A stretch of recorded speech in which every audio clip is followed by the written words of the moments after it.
guys, it's the Black Critic Guy, and Happy New Year's Eve to each and every one of you. I hope you're all out having some fun with either your friends or your family and celebrating the fact that we no longer have to live in this fucking god-awful year that is 2016. Like, this year is fucking terrible, and I'm so glad to be rid of it. And I couldn't have picked a more befitting way to close off a shit year like 2016 than by counting down the top 10 worst films of 2016. These were the films that were so god-awful, so atrocious, that they put me in a fit of anger and rage every single time I think about them. And before we get to the list, I do have a lot of dishonorable mentions, and they are as follows. Kung Fu Panda 3, The Fifth Wave, Ride Along 2, Zoolander 2, Alice Through the Looking Glass, X-Men Apocalypse, Independence Day Resurgence, Suicide Squad, Assassin's Creed, and Batman v Superman. And with that out of the way, let's get to the fucking list. Soaring to new heights, only to immediately plummet back to Earth, is my number 10 choice, Storks. Warner Brothers Animation's lackluster follow-up to the Lego Movie, lacking any of the charm, the wit, and above all else, the fun that the Lego Movie had. The characters are weak and incredibly annoying, especially this one pigeon character who pops up way too often in the film and serves no real purpose. The story is uneventful and nonsensical, even in the nonsensical world that it established. Many, if not all of the jokes fall flat on their face, and this film has, without question, one of the worst climaxes I've ever seen in a film. Like, literally, the climax starts and then 15 seconds later, it's over in a very anticlimactic scene. Storks had so many opportunities to be great. It had so many talented people working on it. How did this fail? What happened? I just don't understand. It could have been great. Instead, it just plummeted so freaking hard. I definitely won't call my number 9 choice Ghostbusters. Speaking of epic fails, here's Sony's failed attempt at rebooting the Ghostbusters franchise with an all-female cast, which led to the most pointless controversy of 2016 that led to, drumroll please, nothing. Absolutely nothing. Instead of crafting an intriguing and compelling story with fun and likable characters that the audience can be invested in, they decided, who needs all of that? Let's just throw that all to the wayside and just focus on cramming in as many jokes into the film as possible. It doesn't matter if the jokes actually hit or are actually funny. Let's just throw in all of this. Just throw in these unnecessary improv scenes, throw in all of these quirky moments, throw in that queef joke. Oh, they're probably gonna laugh at one of those things. But the problem is that a majority of these jokes are not funny. They fall flat on their faces and they just come off as cringeworthy. Not only that, but they even sunk to new lows by insulting the original fans of the Ghostbusters. People who had issues with this new Ghostbusters expressed negative opinions about the Ghostbusters. They made fun of them. Instead of rising above it all, they sunk to their level, and that is just so shameful. I like Paul Feig. I think that he is a competent comedic director and has made some really fun and enjoyable films. I like the 4 women that played the Ghostbusters in this film. All of them are hilarious in their own right. It's just their talents were completely squandered in this film. The film did not allow them to be funny. The film did not allow them to be anything great or memorable. Being turned into a cat to learn a life lesson is my number 8 choice, 9 Lives. Damn, I missed an opportunity to make this one number 9 instead of number 8. Oh well, what you gonna do? Now, out of all the films on this list, 9 Lives was the only one that I actually enjoyed, even though it is a terrible film. It was just so bad that it turned out to be rather entertaining. Doesn't change the fact that it is a shit film. Story, characters, some of the acting, the direction, the writing, the cinematography, the visual effects, all of it was poorly done. But again, I kind of had fun with how terrible the film was. I mean, I'll say this, the film does have many memorable moments, like the moment with Christopher Walken and Kevin Spacey as the cat and his daughter, and they're dancing to that song, 3 Cool cats and you see Christopher Walken in the background. I don't even think he knew he was being filmed. He just started like dancing, like, yo, this is a very catchy song. 3 cool cats. If there's one benefit that came from 9 Lives, it brought forth the creation of the BCG Cliche Handbook. Buy yours today. Living in the wild, wild is my number 7 choice, Jane Got a Gun. What a boring Western! Nothing happens in this film that is even worth mentioning. This is actually one of the films that I completely forgot that I actually watched. It was that boring. It was so difficult to even talk about the film. I even failed to do a review. I went to go see the film, I was about to do my review, and then I said to myself, what's the fucking point? What is there to actually say about Jane Got a Gun? It is a generic ass Western with no weight, no levity, nothing about it is intriguing at all. It's this story about a woman that she kind of is on the run from the law because her husband like betrayed this one group and now they're out to find Jane for some reason, and she meets up with her ex-husband or ex-boyfriend. I don't care. I didn't care about their relationship. I didn't care about their little hot air balloon ride. I didn't care about this big battle that happened at the end. There's just no weight to it. I cared nothing about this film. Oh dear Lord! Talk about films that I watched but struggled to review. We got my number 6 choice, The Huntsman Winters War, the incredibly unnecessary sequel to Snow White and the Huntsman. And yes, it's a sequel. Regardless of what the promotions tell you, it is not the story before Snow White. The first maybe 20 minutes of the film is the story before Snow White. The rest of it is a sequel. Don't get it twisted. There's very little I can say about this film because it's such a dull and forgettable experience that's not even worth talking about. I barely remember any of it. I remember that the evil queen, she had like a little sister that turned into the Ice Queen after the evil queen set up her lover for killing their baby, which turned her heart cold as ice, and then she went off into like the north and she created her own little winter utopia, kidnapped kids and raised them to be her army, and 2 of them happened to be one the huntsman and the girl that he liked, and then they get separated, then they come back together, and who cares? Who honestly cares? Who asked for this sequel? The entire movie is just full of all of these stupid, ludicrous moments, and I'm done talking about it. It's such a waste of time. Completely killing my interest for any teen novel-based film from this point on is my number 5 choice, Allegiant. My God, what an epic fail! What a fall from grace! The reason that I put Allegiant on the list instead of the 5th Wave is because unlike the 5th Wave, this franchise had so much potential to it.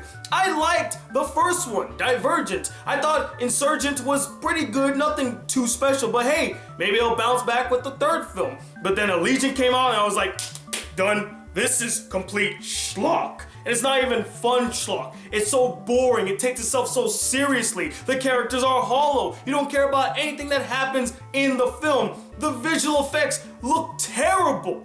Terrible. It looks like something you would see in like a TV movie rather than a feature-length film.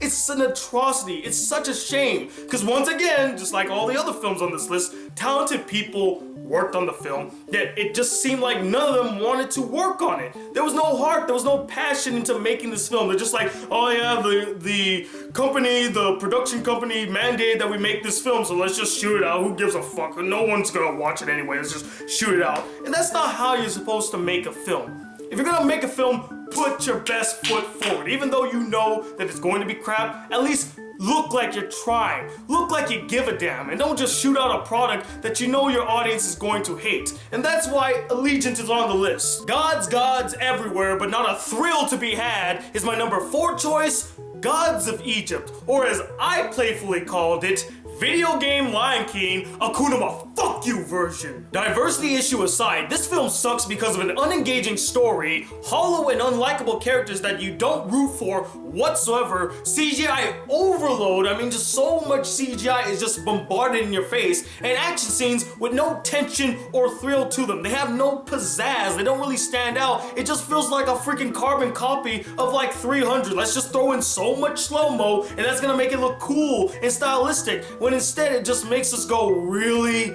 With that shit? We're resorting back to slow-mo? What is this, 2007? Oh, and there's also the hokey scene-chewing acting from the likes of Gerard Butler as the main antagonist, to that fucker who plays Beck, to even Black Panther himself, Chadwick Boseman. The performances are god-awful in this film. There's only two that are actually decent. Jamie Lannister and Jeffrey Rush. But I mean, Jeffrey Rush is just untouchable. And let us not forget the nice cherry on top with the incredibly weak and unconvincing love story that gets this film rolling.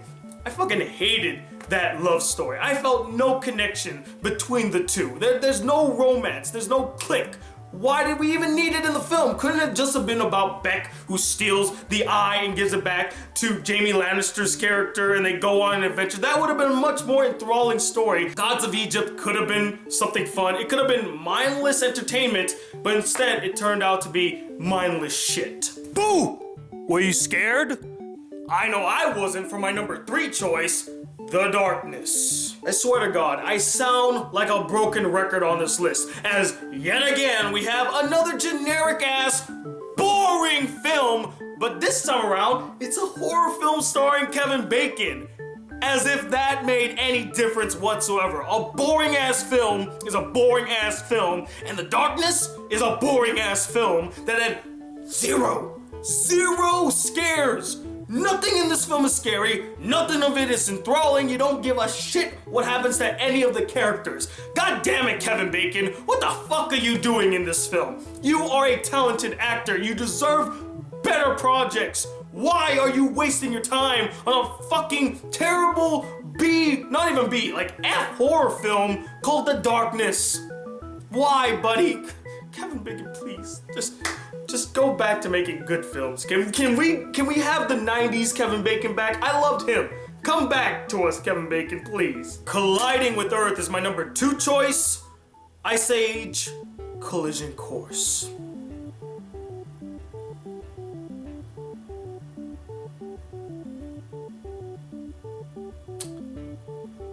Fuck this movie. Fuck this franchise. It needs to come to an end. It's time to stop! Bury this corpse, Fox! Bury it, Blue Sky! You need to abandon this franchise. It's not doing you any service whatsoever. This is by far the weakest installment to the Ice Age franchise. A franchise that I actually defended in the past. A franchise that I actually really enjoyed in the past. In fact, I would go as far to say that Ice Age, The Meltdown, is one of my favorite animated films. I used to watch that all the time as a kid, but now when I look back at Ice Age, The Meltdown, all I can think about is, God, how far this franchise has fallen from grace. It's heartbreaking, guys. This is probably the one film this year that made me completely snap. I mean, you saw it in the review. Before I even started, I yelled my lungs out because I'm just like, wow. I didn't think it was gonna get this bad, but it has. The story here is so unengaging. You don't care about what's happening. And it doesn't even seem like the characters care about what's happening. The characters have no chemistry with each other anymore, and they just come off as annoying, irritating. They do that fucking cliche of the meet the parents thing where freaking Manny doesn't really like his daughter's boyfriend, who's played by Adam Devine, and what a complete fucking waste of Adam Devine, who's actually a competently funny comedic actor, but no, he has nothing to do in this film. And the absurd amount of slapstick. Wow. I feel like the people who made this film have no idea what made Ice Age so great. The slapstick was used sparingly, and they used it brilliantly too. They mainly used it for the Scrat scenes, but now it just feels like it's so watered down. Like whenever I see Scrat, who had nothing to do with this plot besides, pushing the meteor towards Earth, it just got so annoying. It's just constant slapstick after constant slapstick, and none of it is funny. Ice Age Collision Course was the final nail in the coffin for me. I don't want to see another film from this franchise. End it! And please end it. You can't make it end on a good note, so just end it now. I don't want to hear about an Ice Age 6. I don't want to see another one. I want to remember them for the good films that they had and not the shit that they devolved into. But of course, all of you knew that none of the films featured on this list came quite close to what is the alpha and omega biggest piece of shit to grace the silver screen in 2016. And that abominable disgrace is Polar...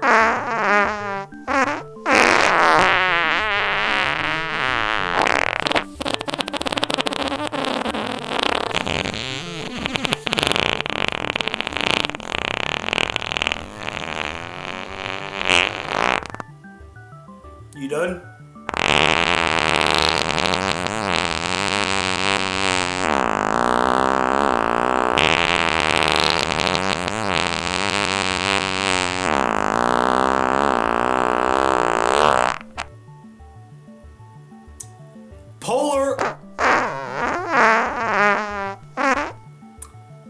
Polar shit. Do I even need to explain why this film is number one on the list? I mean, I made a 20-minute long video ranting about the fucker and explaining in full detail how this film failed so fucking epically. Honestly, I only need to make one statement that will explain why this film is terrible. Rob Schneider is the star of the film, and when your biggest star is a man that is universally hated and widely considered to be one of the worst and most annoying comedians working in Hollywood today, you know that your film probably isn't anything worth seeing. It isn't anything special. Maybe we should just throw it away and never think about it again. And that's not even going into the fact that the animation is terrible. It looks god-awful, fake, and cheap. The story is nonsensical, even in the world that it presents.